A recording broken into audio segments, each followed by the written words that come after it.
may warrant of arrest ng ICC laban sa kanya. Walang anumang kumpirmasyon ng ICC tungkol dyan. Kasi kung susundin mo talaga yung rules, medyo matagal-tagal, tedious yung process.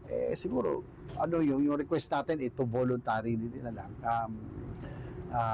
Forgo o yung kanyang, or waive niya yung salaries and allowances. That's also seconded, sinang-ayunan din naman ni Senate President Soto yon, no? Protektado ng ICC ang mga testigong sasalang sa paglilitis sa dating Pangulong Rodrigo Duterte. Ayon kay Attorney Gilbert Andres sa programang Ted Filon, DJ Chacha, inilagay sa isang secure na lugar ang mga testigo. Si Andres ang legal representative ng mga biktima ng war on drugs. Ayon pa sa kanya, hindi isa sa publiko ang pagkakakilanlan ng mga testigo kapag humarap na sila sa paglilitis. May pagkakataon naman ng defense team para tanungin ang mga testigo. Posible raw na gumulong ang paglilitis bandang Oktubre.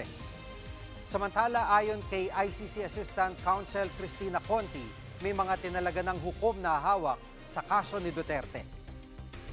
As far as the public is concerned, dahil po sa maselang na seguridad ng mga witnesses, naka-code po sila. Hindi lang po pangalan ang lumalabas, code po ang lumalabas. At kaya nga po merong 30-minute delay sa web streaming po ng ICC kasi yung delay po yan para i-redact kung ano man pong mga masiselang detalye po ng witness pong yon.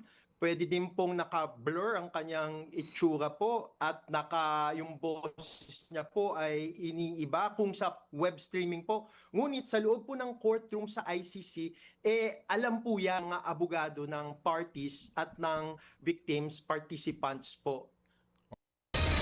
Kami ang inyong mga kapatid sa Balitan at Public Service. Dapat una sa lahat.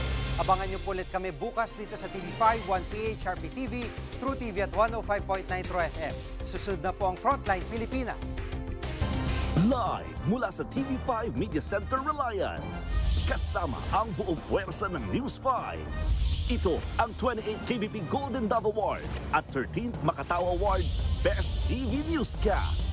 Frontline Pilipinas.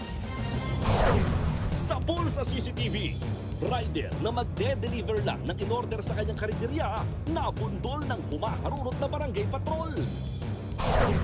Lalaking nanalo raw sa loto, inaresto.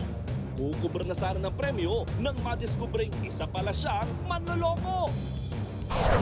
Isa pang sa Pulsa video, tindahan ng balot, hinold up. Mister na pinagpalit sa tomboy, pinatay sa saksak si Mrs. Heto naman ang viral.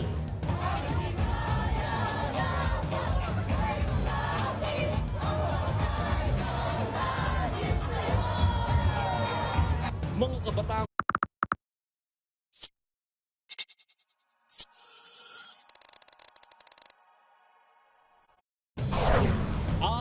eto na nga. Good person, Mikoy. Oo, sana nga. Kasi wala naman akong may pagmamalaki sa buhay ito eh. Pilot episode ng A Secret in Prague dito sa TV5. Pang pelikula sa ganda ng production at galing ng mga bida. Number 1 na rin yan sa Netflix. Eto pa nga. Pati ang My Best Friend Eman, pasiklab agad. Eli Buendia bilang si Eman, sinurpresa ang marami nating kapatid.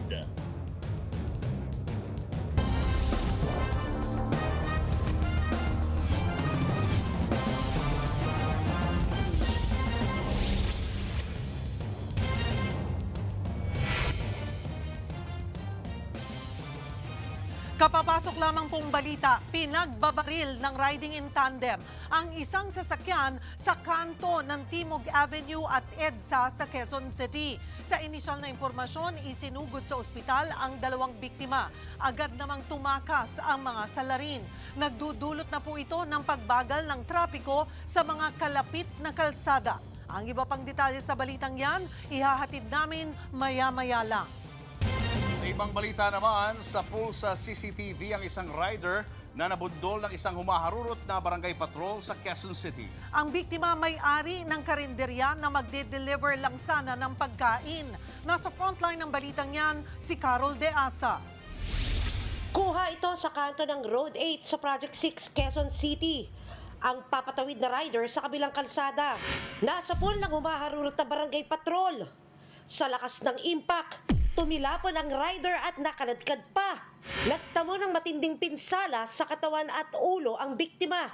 Agad siyang isinugod sa Quezon City General Hospital pero binawian din ng buhay.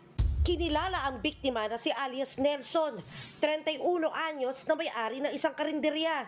Ayon sa kanyang mga kasamahan ay magdi-deliver lamang ng in-order na pagkain, sir.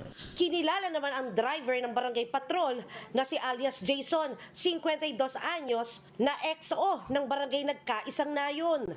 Hawak siya ngayon ng pulisya. Ayon sa driver, may pinuntahan sila sa City Hall at pabalik na sila sa may barangay na pagdating sa may intersection, tinamaan ng patrol car, barangay patrol car itong motorsiklo ng biktima. At dahil sa impact, itong si biktima ay tumilapon at tumama sa windshield ng barangay patrol cars. Tumanggi nang magbigay ng pahayag ang nakadisgrasyang driver. Desidido naman ang pamilya ng biktima na idemanda ang sospek. Posible siyang maharap sa mga reklamong